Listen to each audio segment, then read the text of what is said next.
Good evening. Welcome. You all look so beautiful. My name is Samantha Abrams, and I am the executive director for the March on Washington Film Festival. And tonight, I'd like to give a special welcome to our partners, Starz Network, at our other wonderful partner, NYUDC. This conversation will be live streamed tonight. So I don't know, Michael, do we have a link we can share on the screen or no? They just Google NYUDC Ustream. Okay, if you Google NYUDC Ustream, you'll pick up that link. We have an amazing evening planned for you tonight. A couple of months ago, my friend and Starz executive, Daria Overby, called me up and said, we have this 6-part docuseries called Wrong Man. Would you take a look and tell me your thoughts, share your thoughts with me? Perhaps we can do something together. And over the course of 2 evenings, late evenings, I watched 2 episodes of Wrong Man, and quickly realized that this is an important conversation that should be had in this very room. And we're so grateful for people like you showing up to support in the conversation around criminal justice reform. I shared with Daria that, the March on Washington Film Festival uses film and art to really elevate topics like these and continue to sound the alarm. And this tonight, hopefully, will do that. And at the end of the evening, we can all ask ourselves, what is our role in advancing social justice? What is our role in advancing equity? We're especially excited because we have the cast of the series. And an amazing moderator, Dr. Philip Atiba Goff, who will help to guide the conversation. He is the president for the Center of Policing Equity. Without further ado, we present to you the first episode of Wrong Man. Once again, we at the March on Washington Film Festival couldn't be more proud to partner with Starz and the entire cast to bring you a very important conversation, to be very disruptive in the conversation around criminal justice reform. We have a lot going on and we have a lot to say. And I will now introduce Dr. Philip Atiba Goff, who is president for the Center for Policing Equity. I was sharing with Philip earlier, he was just my #1 pick because this man walks the walk and he talks the talk. He is immersed in this work every day and is fighting to advance this work in criminal justice reform. Philip, we're so grateful for having you. Thank you so much for your wisdom and your thoughts that you'll help us to have around this conversation tonight. So welcome.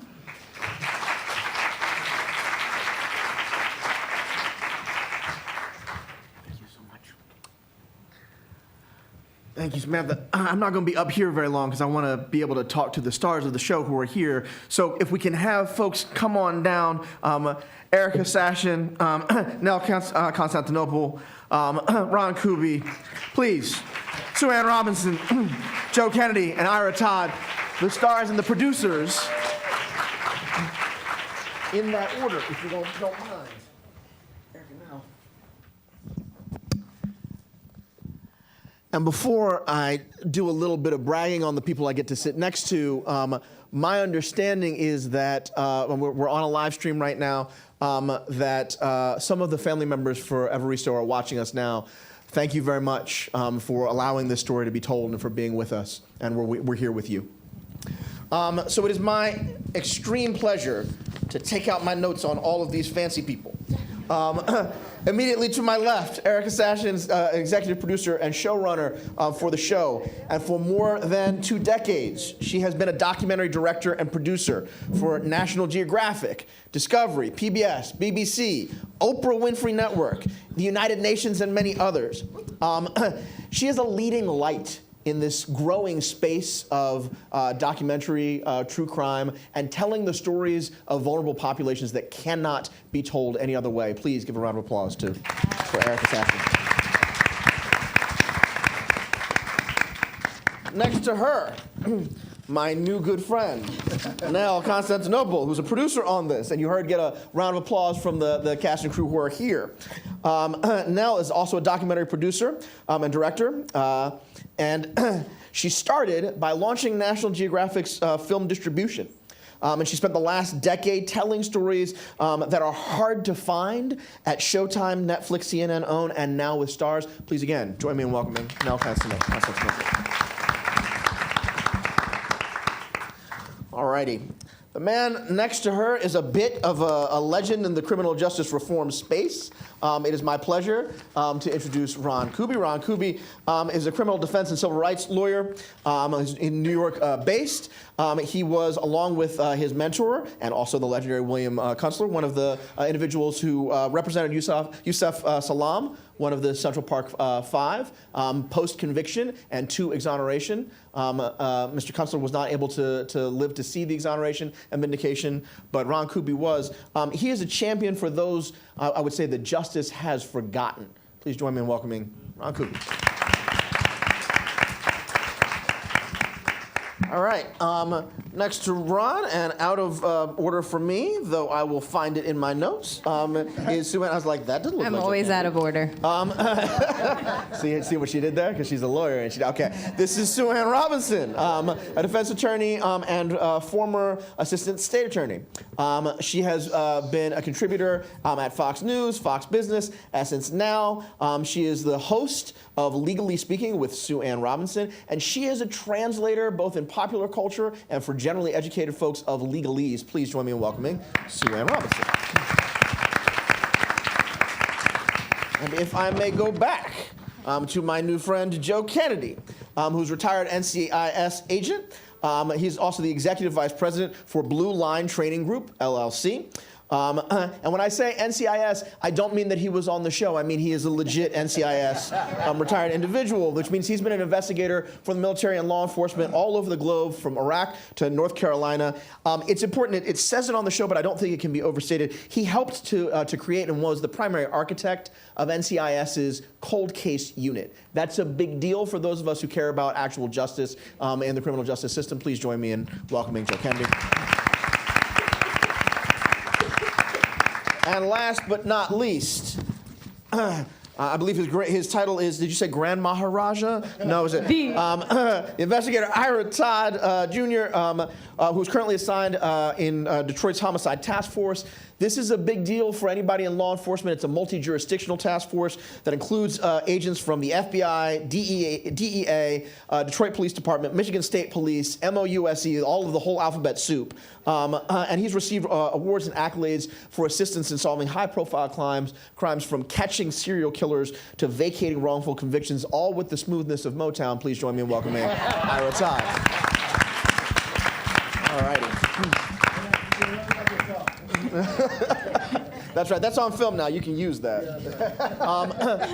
So tonight, we're going to do about 40 minutes of us having a conversation and then turn it over to you, because I know that you guys have questions from the audience. But I just want to make sure we get, at first, a little bit of background on how we got to be here and how this series came around. Eric, I'm going to ask you, just tell us a little bit about how this project came to be in the first place. Sure. So Joe did the Paradise Lost Trilogy, which was referenced in the film. It took almost 20 years, and the end result was an Oscar nomination, but more importantly, the West Memphis Three were freed in large part due to his work and his partner, Bruce Sinofsky. After that came just an unbelievable influx of letters that Joe had never expected from people wanting help, very much like Evaristo. And he didn't couldn't imagine taking another 20 years on a case, so he devised an idea of coming up with a dream team of experts, forensic experts, legal investigators, and assembling a team to help him. And so the idea of the show was born. It took a few years to actually get it greenlit and off the ground, but Starz took it on, which was great. Right, and you mentioned you have a dream team here. So can each of you who are superheroes in your own version of criminal justice Avengers tell us your origin story of how you got to be on this team a little bit? And Sue-Ann, we'll go ahead and start with you. Sure. Someone called my office, and I thought it was a prank phone call. And then it was actually Nell who called. And I was like, what? You're calling for what? No. Okay, this has to be a prank phone call. And I did research, and it wasn't a prank phone call. And I called her back, and when she explained to me what the work was about and what they wanted to do with the project, I couldn't not be involved. So thank you for calling, Nell, even though I thought it was a prank. Joe, what about for you? Very similar to Sue-Ann. I was, I think, sitting at my kitchen table one evening, got a phone call, and asked if I was interested. And what intrigued me was the purpose that they wanted to do the show, because unfortunately, there are a lot of folks sitting in our prison institutions that are wrongfully convicted. So it resonated with me. And then when I found out some of the other individuals that were involved, specifically Ron, Sue-Ann, and Ira, I was fully on board. And I will say that it was really a fulfilling experience for me, and it changed my mind because, candidly, I was, kind of had tunnel vision that, hey, we do always catch the right person, that we do, justice always does prevail. And after doing this project, I can no longer really say that because of some of the flaws that we've seen in some of the cases that are affiliated with this project. So, thank you. Ira, talk a little bit about, and we got to share mics down on that end. Yeah, same thing. I was in the grocery store actually shopping for donuts, so we eat donuts here. But I'm in the grocery store, I get a phone call, and I believe it was Nell, right? And I get a number of calls and all the time because I do consulting on the side. And they were talking about this, and I've always been interested in this because, I got charged with murder in 1993 as a police officer.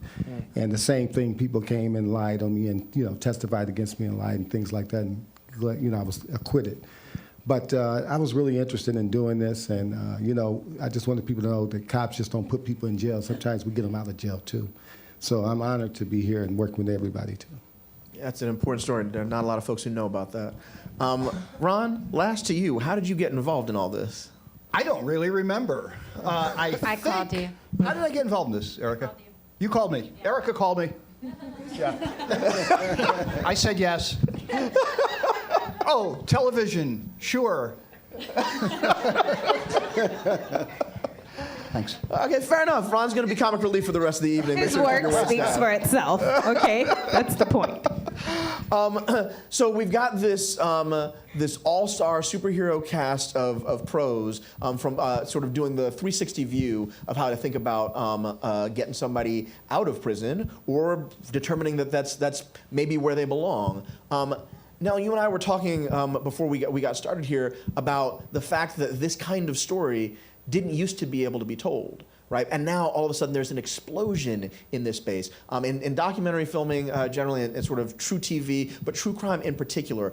Talk a little bit about what your experience is about why now for a show like this? Why is this the time for Wrong Man to be blowing up as it's about to in June?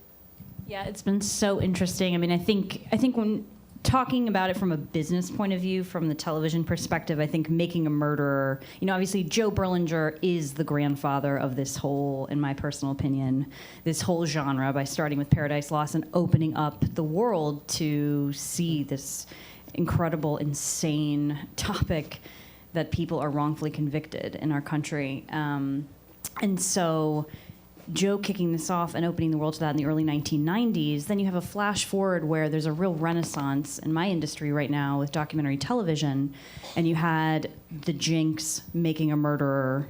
And those shows, obviously, as we know, are some of the top rated, highly watched shows in our industry. So I think that from just a very basic practical standpoint, I think people became obsessed with the series format because I haven't seen the show in a while, and I was actually I was riveted as someone who sat with it for 6 months in a dark edit room. These shows all the twists and turns are completely riveting. So there's sort of the practical documentary renaissance business part of it. But of course, as we know, the most important thing, your job, their job, criminal justice reform is something that is being put out into the light in the last decade with the work that the Innocence Project has done over the last 25 years. You have, now dozens of Innocence Projects all over the country, and people who are talking about it in a way that they've never talked about it. And so I think with that education, and coupled with a renaissance in my industry, you have this perfect storm of passionate interests by viewers who care about the topic, but are also, as you saw, it's entertainment. So it's education, it's entertainment, and it's justice and activism. So it's an incredible combination. Yeah, I was wondering, there was so much in, I don't know if everybody realizes, we were watching that for a full hour. Right? I started watching it, and then I was like, okay, I should check my watch. And someone was saying, hey, by the way, it's almost over. It's like, okay, fine. I've watched it now twice. But I'm wondering, with all that packed in, there were also things that were alluded to and didn't get spoken. So you talked about the ways in which the industry is taking off at exactly the time that we're talking about criminal justice. Eric, I was wondering if you could talk about what it's like to be producing this, to be thinking through this, to be running show running on this at a time where the politics of our nation, we're in D.C., right? So we're required by law to mention the White House at least once, where the politics of our nation are so radically different than they were 2 years ago. Well, I think one of the privileges of what we do is helping to bring the truth to light, and the digging of it and the investigative part of it is very satisfying because we have the opportunity to uncover something new with the help of these amazing people who do all the work. So I think that there is just a need now more than ever to help bring the truth out, to help tell stories that are going to inspire people to care about people languishing in prison, to care about the criminal justice system, to care about its reform. And are the current politics, are they on your mind while you're doing this? Because I think what folks are able to see, it's hard television to make, right? It's different than having a writer's room and having, set dressers and the rest. This is a different logistical issue. Are you able in the midst of all of that to be thinking about the current politics and, wow, we need to be telling this story right now? Or do you kind of sort of dive into and melt into the logistics of the job? Both. I think they're completely intertwined. It's the backdrop for our lives. And so it's part of what motivates us every day. So I think they're really connected. And in terms of making the television, I'll go back to the experts, but Joe and Ira, I want to toss this to the two of you. We got to see you guys go into the field, right? And so you're out there, and this has got to be a little bit familiar to you because this is the jobs that you've had for quite some time. But also there are cameras there, and this will be for a national television audience. How does that influence your ability to try and do your job and get to the truth? Well, you acted quite a bit because normally when you're out there, you're busy investigating the cases, and you're focusing on the evidence and things like that, and you're also watching your surroundings. So when you have the camera there, it's kind of a distraction. And most cops, we just average Joes out there. We go out there and do our jobs and things. We're not actors or anything like that. So it was a big distraction. But what I realized doing this and working for 35 years in law enforcement is sometimes you got to understand that cops are just normal people, and you have witnesses that tell you things. And when you're out on the streets, you got to believe what those witnesses say. So if someone tell me that Joe Blow killed someone, I've got to go investigate Joe Blow. And nowadays, what I see more than anything is people will just come up and lie to you about different things. And they're getting really, really bad with it where, people will get on the stand and testify that you did something, and they have no remorse whatsoever. So I think that's some of the problems that we have right now. Joe? Yeah, I would just echo what Ira has said. at first, when, the first couple of filmings that we did, it was very distracting to me. The cameras, and I've been interviewed on camera, for other shows and what have you, but it just seemed it was something I was not comfortable with. But I would agree with Ira 100%. Bystander behavior has significantly changed. And there's several reasons for that. One could be that, we, and when I say we, or law enforcement, we've conditioned bystanders to behave the way they do today. 30 years ago, folks would talk to the police, and now today they won't, and I'm not sure that's not part of our culture's responsibility, because perhaps they don't trust us like they did many years ago. And it just is what it is. Ron never did trust them, for the record. Can I add to that too? And in cities like Detroit, where it's real violent and things like that at times, it's not violent anymore. We're coming back, okay? But in cities like Detroit, like those kind of cities, there's a lot of people that are afraid to talk. Most crimes happen in neighborhoods where you live, and so most of your witness is going to be the person that live down the street or the person around the corner or something like that. They come forward and they want to testify, and next thing you know, some of those, they get killed or something happened to them. So people are afraid to testify in a lot of instances too. Sue-Ann, I see you want to get in on this. Go ahead. Yeah, I think that their job is to find the facts, and then our jobs are more to put the facts together. And our job is to distort them. Ron's job. No, Ron, no. But he's Soft part joking. loud. But we do have to put the facts together to tell a story, and I think that that's why the docuseries genre lends itself to this arena, because we're storytellers. Trial lawyers are storytellers, and our job is to get our individual client's story, use the facts, what the police find, what our investigators find, and tell the story to the jury.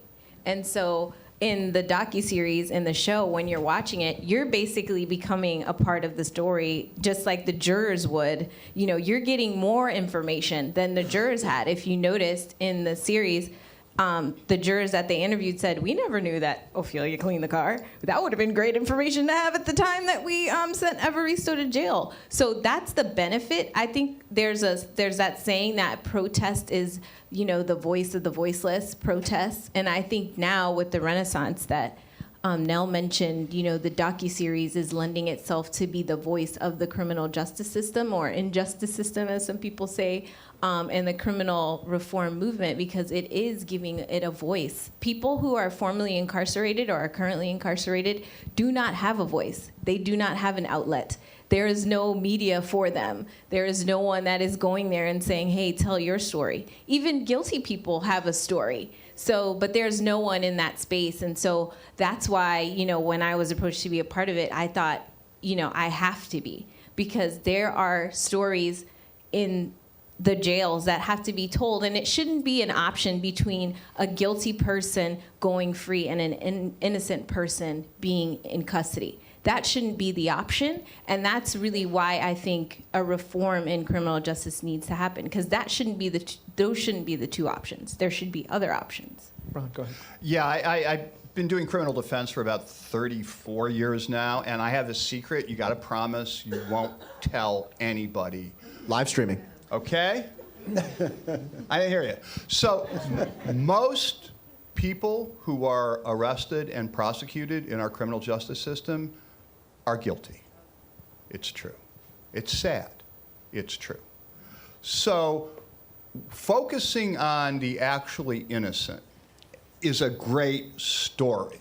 It's a great vehicle for storytelling, because it's a safe place for people to look at the criminal justice system. Remember, we've been living in an era of mass incarceration in the 80s and 90s and early O's. Millions and millions and millions of people processed and put through the criminal justice system in an institutionally violent, fundamentally racist state.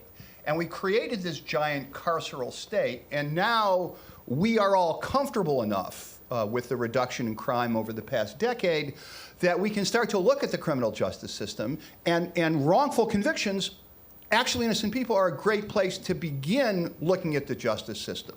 Because as you'll see when you watch the rest of these shows, none of these things No have spoilers. happened. No spoilers. No, I promise. By the way, none of us have seen this before. The experts here, so-called experts, this is the first time we've saw this. But the criminal justice system is now in a position where we can start to talk about mass incarceration, the problems with mass incarceration, and that these things happen because we have decided to create a carceral state. And the clearest violations for people are when we have an actually innocent person behind bars. Well, that's terrible. How horrible is this? And it's genuinely a terrible thing. But the processes that put innocent people behind bars are exactly the same processes as over-policing, over-criminalization, put millions and millions of quote-unquote actually guilty people behind bars. So it's a good way to begin to look at the criminal justice system. And as you watch this series, I urge you not to try to figure out whether the person is guilty or not, but keep your eye on the abuses and various kinds of misconduct, neglect, and other forces that gave rise to these convictions in the first place. So Ron is doing my job for me. He's both the entertainment. Well, I'll continue then, because I can.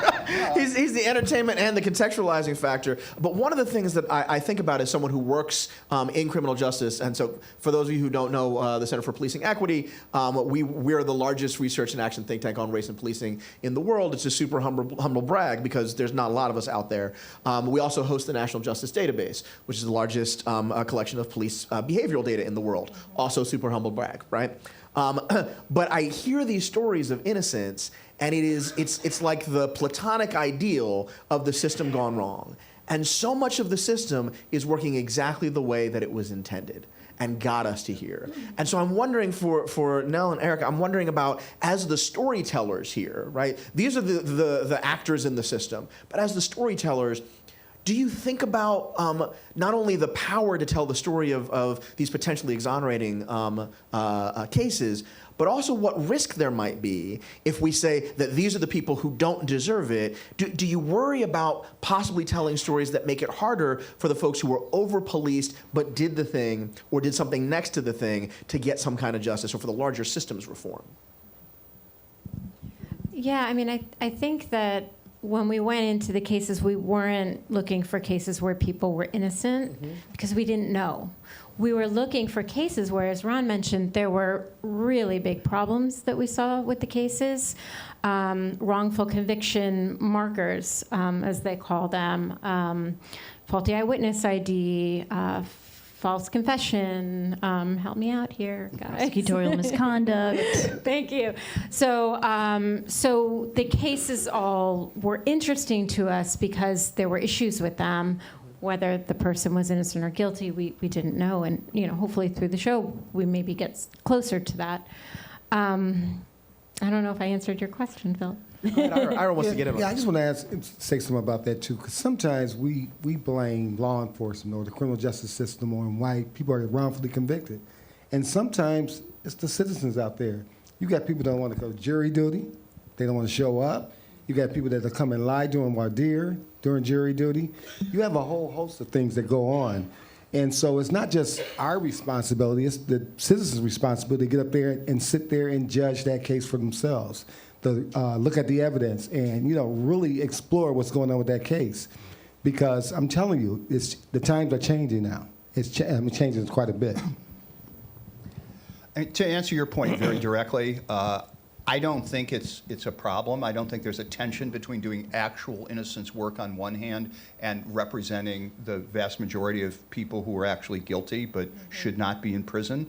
I mean, as Professor, I think it was Professor Abby Smith right here at Georgetown Law pointed out that the good thing about actual innocence work, wrongful conviction work, is it creates more doubt about the system because you have people who are irrefutably innocent. So why did they confess? The confession has to be false.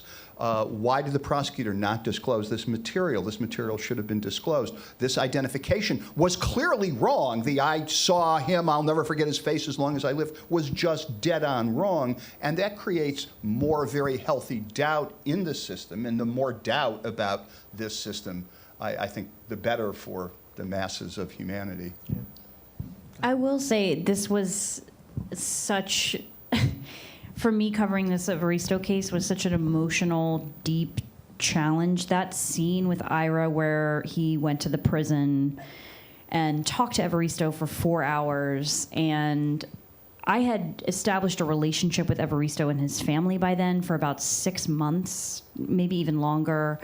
I was, completely at that point, I think ultimately more than sure or thinking that he was innocent, but always trying to keep an open mind. And that was a really big challenge for me through this whole process, was to constantly check myself every single day. Keep your mind open, keep your mind open, keep your mind open. When Ira came out of that prison and said he lied to me. Like, I can't lie. My heart sank. I was devastated. I thought, okay, then this is the moment. He's guilty. It was just that constant tension back and forth, even though ultimately, and you will see in the next episode, you will decide, but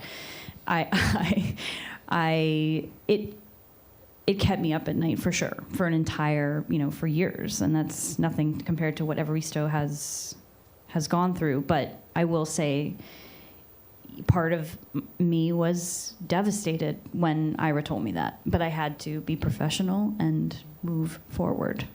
Yeah, and there's no way to do this work. There's no way for anybody working on any part of the criminal justice system to do the work for any length of time and not be transformed. Right, and so my hope is we're going to get a chance to see an episode 2, airing sometime June 6th, I think, or something like that. I can't wait for that to come out. I'm going to be real mad when it debuts, and I've seen episode 1. I'm like, yes, I've seen that again. I want to see episode 2. But I'm also interested in the transformations that have occurred for the folks who were up here. Joe, you talked a little bit about how you went in the way that frankly, lots of law enforcement I work with every day goes in and says, you know what? These are some of the best people, folks who work in law enforcement, who work in criminal justice. That is a job that is as close as you can get to being a superhero without wearing a cape, right? Because your job is to do the right thing for a living. And when I got a collection of folks who want to do that, then I'm going to be confident in what their outcomes are. And you've lived in that world, and you've served with those folks who put their life, they're the ones who run towards danger when the rest of us are supposed to run away. And you talked about this experience, not just in general your many, many years, but this experience being transformative for you. Can you let us in a little bit on that? Yeah, I think, to keep it in perspective, I went into this project, with a very open mind, like I do with any case, and that is we're fact finders. We're just looking for the truth, and if the truth reveals that, hey, they are in fact guilty, then they're guilty. But if they're not, I took it as kind of a challenge, a personal challenge that, as we looked at these 3 cases, I will tell you that, and I think Ira would agree, Ron and Sue Ann, that there are some pretty significant questions with some of these cases that we've looked at. And so for me, it was, having recently retired from the federal government after a long history in law enforcement, I just had a different perspective of looking at it, and then I thought, wow, man, I've spent a whole career maybe not being as open-minded as I should have been, and I'm just being very candid, and that it was really not that I've ever done anything untoward or didn't look at it and say, Ron would disagree with that. But it just was really, and I don't know if it was actually the cases we were working on or just a group of folks.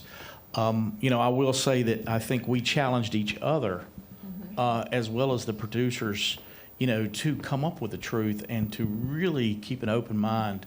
And if that led us to no, they're guilty, then that was always right at front and center. And so, for me, again, it was just a very humbling experience. So I just want to push a little bit further on that. So I know that you're not supposed to do spoilers on any of this, but can you talk about when we were talking earlier, it was not just that there were facts of the case that led you to have concerns about this particular police department, that you're starting to see patterns in what leads to wrongful convictions and what leads to something that's broken inside the system.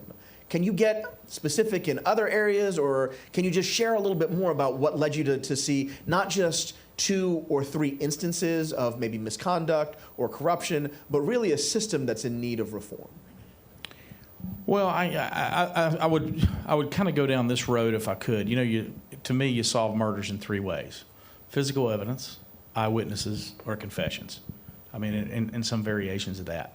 And, eyewitness testimony sometimes is not reliable, as Ron alluded to earlier.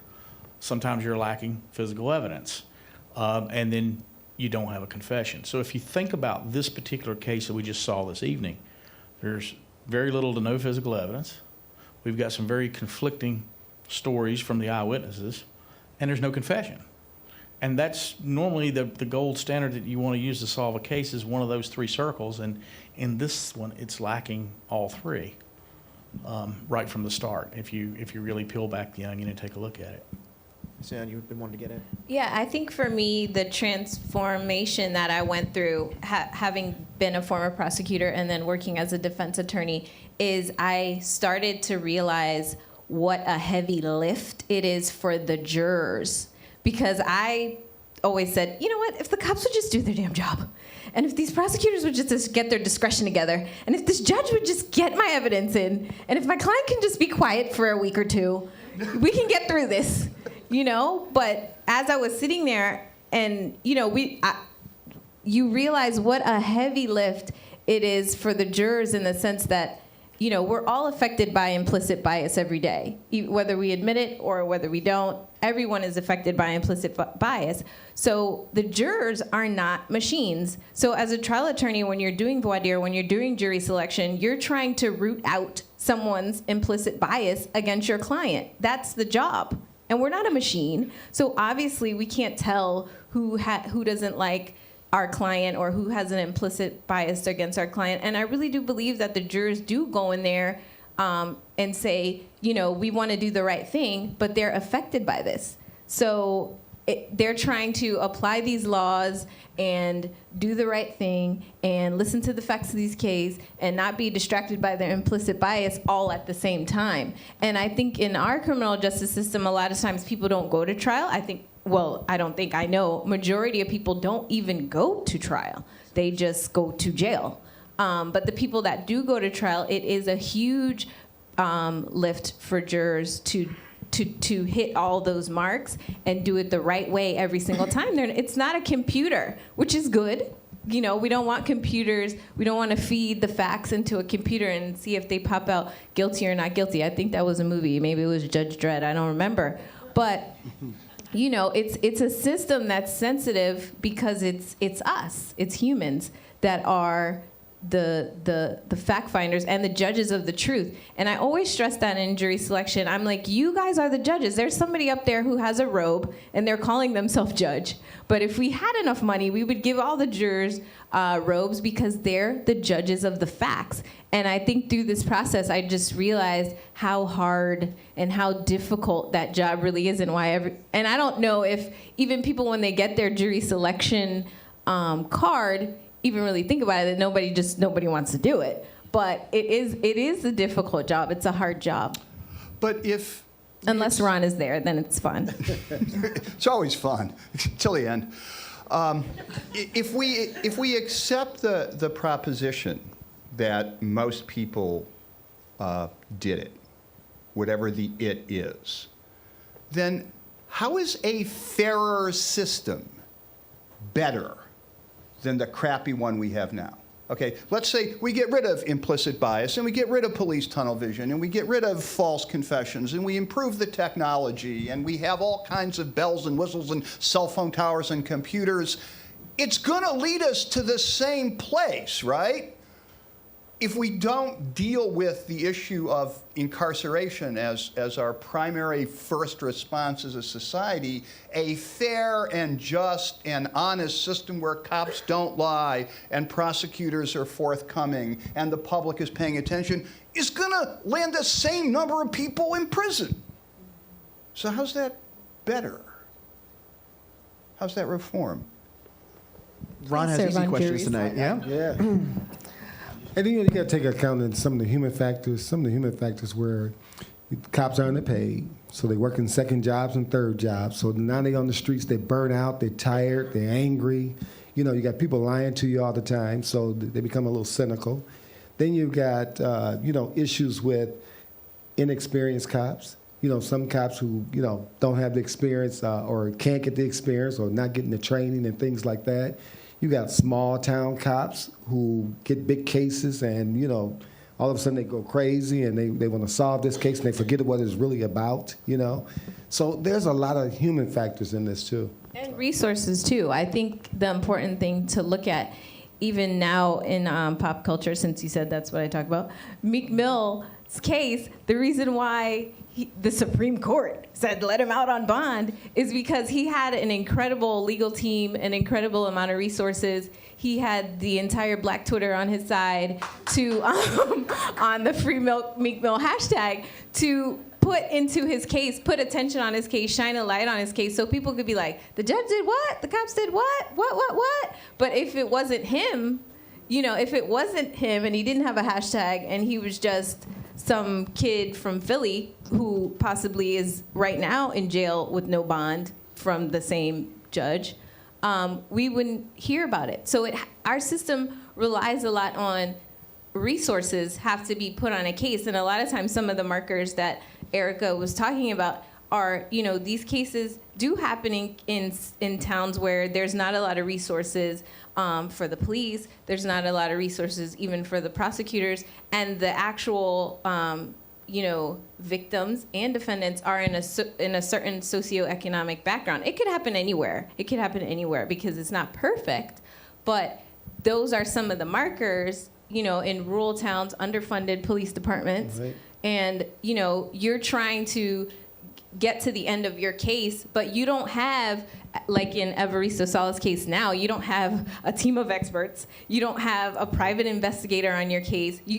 These things are just not available to you. And so it's not happening on every single case, which I don't know under what, you know, system we could possibly do that, have each and every case have that amount of scrutiny and attention. So is that really the answer, right? Because so you're talking about in rural America. I know that the part of the reason why criminal justice is where it is in the national conversation is because of these sort of flashpoint police contacts, right? But those are almost all urban settings. We know that there's 18,000 police departments across the country, 75% of which have 25 or fewer officers, right? Tiny, tiny departments. Right? They clearly don't have the money for special investigations for all that. Is that the solution in terms of just the errors, that we just need more money? Or do we just need groups of 4 special people to come along, one with a hat, to every single police department or every single difficult case? Is it just resources, or are there other ways? My question is basically, why do we see these cases, case after case after case, going wrong? What's the solve? What could the folks in Sunnyside or in Belmar, Texas, or in Ferguson, just to name a place, what could they be doing to prevent these kinds of situations? I think it's getting better now with technology, especially I know, you know, there's a lot of people that are exonerated by the Innocence Project through DNA, just something that, you know, 20 years ago wasn't really a thing, but now even in jury selection, I have more jurors ask me before we even say what the case is about. You know, they're asking, well, if there's DNA evidence, then I'm not going to be able to be fair because I'm going to kind of go with the science because I'm a science person. So I think the technology is there, and I think people, you know, just generally the public is more aware of things that can fall through the cracks. And so I hate to like keep talking about the jury because I don't want you guys to be discouraged from jury selection, like, no, I don't want to do this. But it's so critical, it's so important because, you know, you have to look at everything, and sometimes everything doesn't come in, so it's so hard.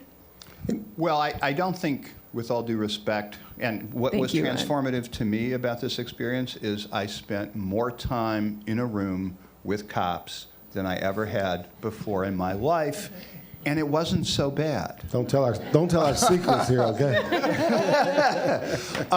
But I don't think giving cops more money is the solution to any. It's not in the top 15 solutions that I can think of. I think it is. I think it's one of them. Yeah.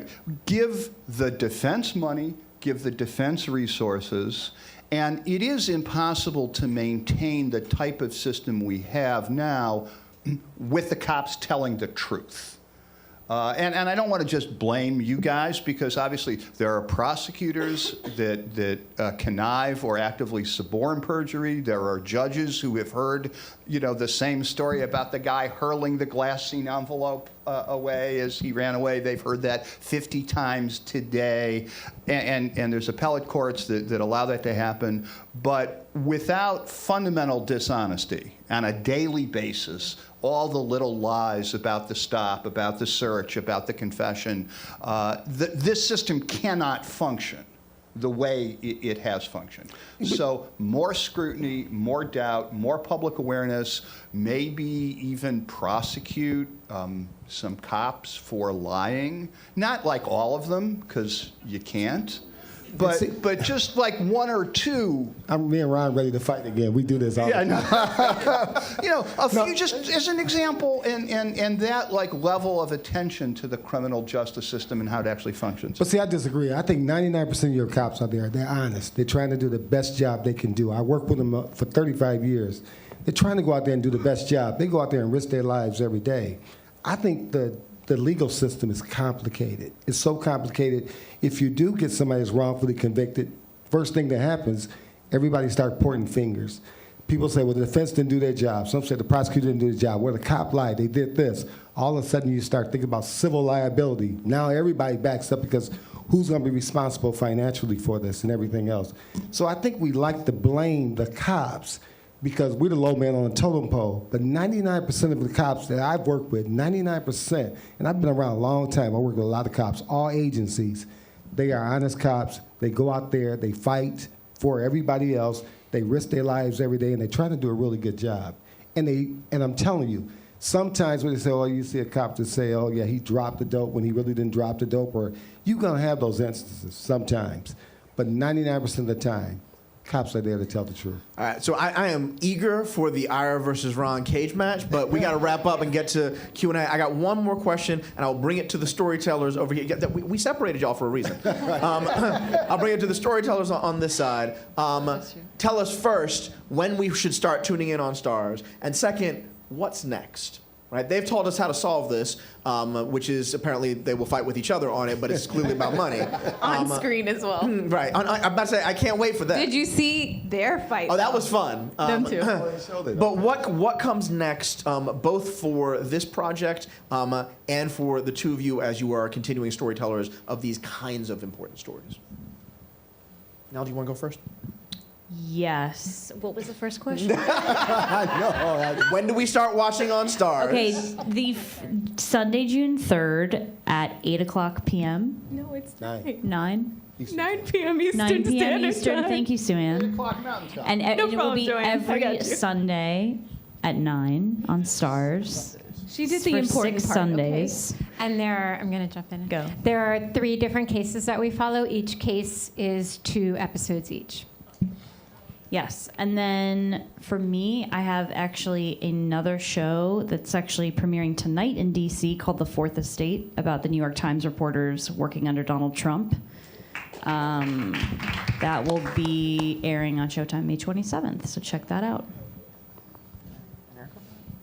I'm working on a series called Why We Hate. It's about hate and our biology and trying to get at the root of why it is we hate through neuroscience and psychology and evolutionary biology, and also looking at real-world stories of hate. Okay. There's a lot in this space to be watching. Please join me in thanking them, and then we're going to get to Q&As from the audience. We got about 7-ish, 10-ish minutes for Q&As. Do we have any questions from the audience? There's a microphone in the back with Samantha. I know we can spend another hour or 2 right here, but Otherwise, I'm happy to talk about implicit bias research. it's a Tuesday night in DC. We have to get folks to work. Can I get your name and where you work and your question? Hi, my name is Liana Sava, and I'm a graduate journalism student at Georgetown University. I'm actually really interested in becoming an investigative reporter, focusing on elements of crime as well as education and using data to prove my reporting. So unfortunately, I've seen a lot of cases such as this where the media has a very big role in public perception of, you know, is this person guilty? Is this person not guilty? And the reason that I say unfortunately is because I've seen a lot of cases where they don't help the situation. So I've seen the media's role and their power in cases like this, but in your opinion, what should the media's role be in cases like this so that we don't make it worse? Telling the facts that you know, because that's all you can really do.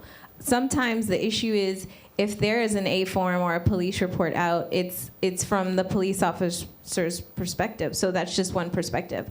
So I feel like your job as an investigative journalist is to be that resource that I was talking about.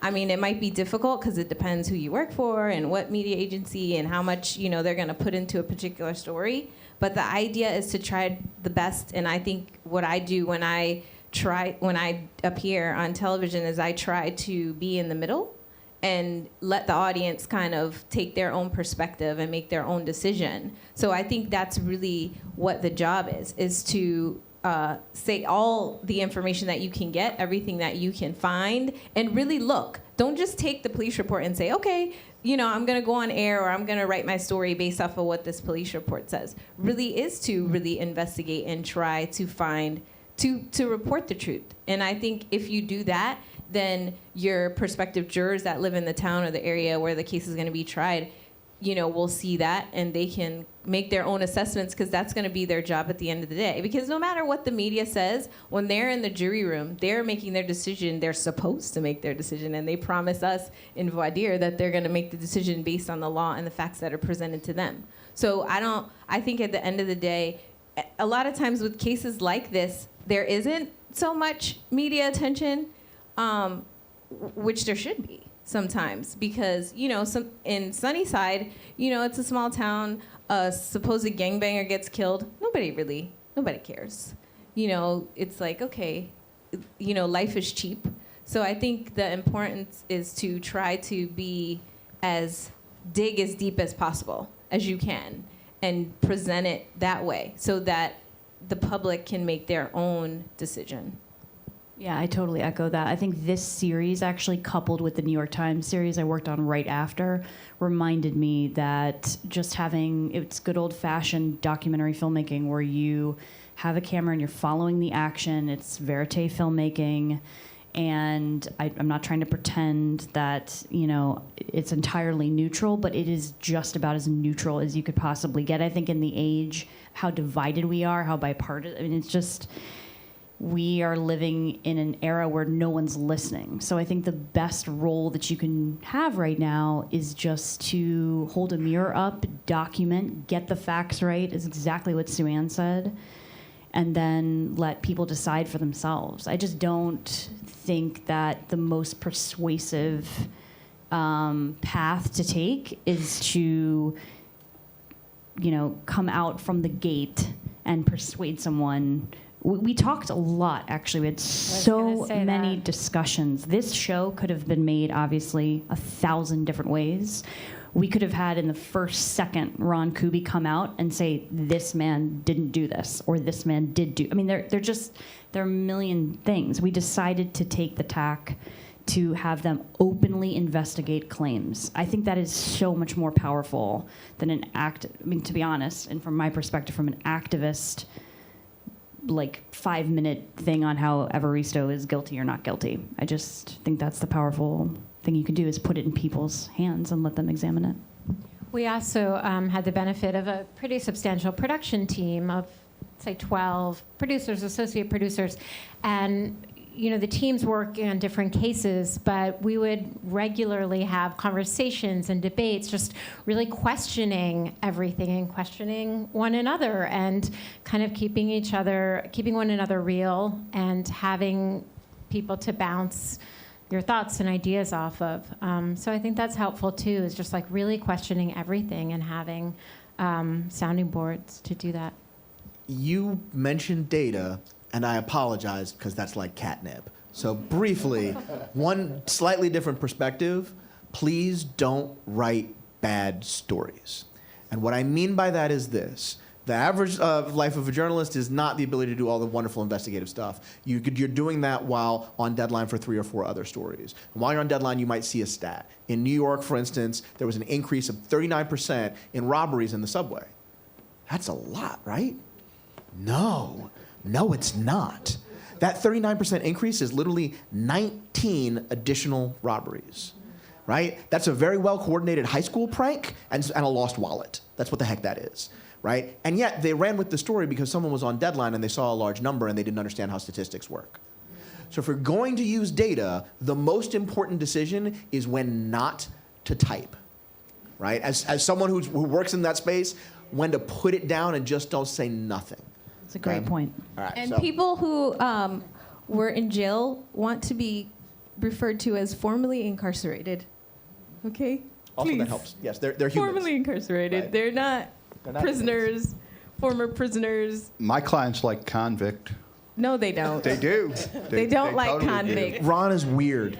Formerly the next question, incarcerated. please. Thank you. Last question of the night. have We'll take a lot of time. No, they don't. I have to get myself together after that one. Okay. That was me the whole time, getting myself together. So my name is Sharon Fletcher, and I work for the Department of Justice, so I'm, of course, really intrigued with all of this. So our office has been doing a lot of work around wrongful convictions. I work specifically in the Office for Victims of Crime, so we've been really focused on providing services and connecting services to the original victim. However, we've always had a big interest in also seeing the wrongfully convicted person as a victim and helping them with services as well. But 2 voices that you all have mentioned a little bit, but not directly. One, the voices of the victims involved, both, again, the original victim and the exonerated individual. But then also, I think it's very important to keep the conversation coming around prosecutorial misconduct, because I think that's really a very large space where all of this sets the tone. So I think that's really, an important piece of the criminal justice reform piece that I just haven't seen. And I work for justice on the federal level, but we never talk about doing that reform on the prosecutorial level, and I think that's really a big difference. I don't know if it is in the thing, but we did have those discussions about prosecutorial misconduct, and I think we discussed the issues with respect to their funding and a prosecutor's goals and what their motivation can be and how they're susceptible to different things, just like the jury is, just like the police officers are. They're susceptible to different pressures, susceptible to pressure from the victims, especially sometimes if your eyewitness is like, no, this is the person, this person did X. It's, you're in a space where it's like, well, what do what do you do? So I think the idea is, echoing what Ron was talking about in terms of there being some civil liability. Right now, state attorneys, district attorneys are immune from that. If prosecutorial misconduct happens, they have immunity civilly. So, I don't know if the best idea is to start filing lawsuits against prosecutors who misrepresent, but I think if it's egregious, for sure, absolutely. 3 things would do away with most of the wrongful convictions that we've seen historically, because we know the 3 things that contribute to them, because, what was that word? That data actually show that. 1, coerced false confessions. And the solution to that, which the NYPD is beginning to implement, but should be implemented, is video recording of the entire encounter with the police from the time the officers encounter the suspect all the way through the interrogation until you get the magic confession. You'll see that in one of the cases that we'll be showing later on in the month of June, and how important that was, first in convicting the guy and ultimately in casting doubt about it. Second, bad eyewitness identifications. Easy to correct that. Use sequential double-blind lineups. That is, you have 2 groups of people rather than just one that you're showing to the prospective witness. David Feige has written about this extensively. If you can't afford an extra one, then just a double-blind lineup will be perfectly fine. And three, the other thing that causes wrongful convictions is withholding of exculpatory material. And the way to address that is through open file discovery, something that criminal justice reform advocates have been demanding for years and years. We don't get anything like that in New York, which is a very opaque system. The federal system is really just as bad, and enforce open file discovery. And to the extent that a prosecutor or a police officer or detective has a legitimate fear about a witness, then you just make a motion for a protective order or some sort of routinized process where you can say, look, I don't want to release this particular report for these reasons, and that kind of thing. But open disclosure, full disclosure should be the rule rather than the exception. And you do those three things, none of which cost very much money. Then you will have a dramatic decrease in wrongful convictions. You also have a dramatic decrease in rightful convictions, which is why they don't do it. Well, that sounded like the right note to end on from the right man. Please, on June 3rd, go see The Wrong Man. And thank you again. Join me in thanking all of the folks here who made this happen, who are carrying the conversation forward. Thank you all.